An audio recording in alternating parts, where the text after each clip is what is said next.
It's not an understatement to say that the Strip is Vegas. Vegas, Vegas, Vegas, Vegas, Vegas. Where do you go to find what's here? It's maybe the only place of its kind in the world. When you get to Las Vegas Boulevard and you look down the street, you have to say, I'm in Vegas. And so that's very, very important for us. Getting that look right was very important for us. I think the Strip is going to be the thing for me. It's where we put the most amount of work in terms of design. The scope and scale of the Strip is just something new. I mean, it's huge. We want to make it big and huge and giant casinos and giant neon signs and tons of people milling about and make it feel like I'm actually on the Strip in real Las Vegas. What we wanted to do was make sure that we captured a lot of the elements of Vegas that people today in the real world are excited about and appreciate, but at the same time make sure it had that 1950s sci-fi sensibility about it. You know, that idea of recreating the spirit of classic Vegas, because that's also more of a Fallout style.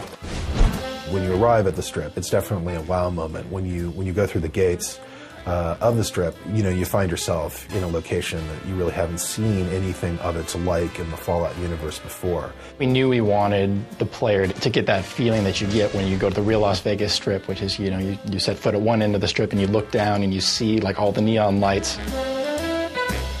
It's about kind of bringing that feeling back of those big signs that say, you know, Dean Martin and Sinatra, you know, playing and things like that.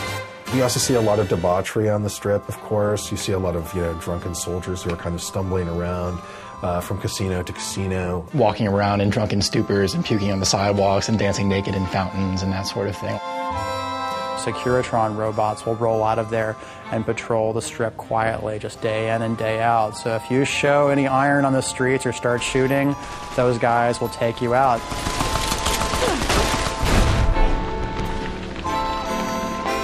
I think players can probably spend as much time as they want on the Strip. We have a whole series of casino games. You can gamble on the Strip. That's the most basic thing, the reason why most of the people are there. There's an extensive series of quest lines that go on within the city, as you know, as one might expect. Players should have plenty to do.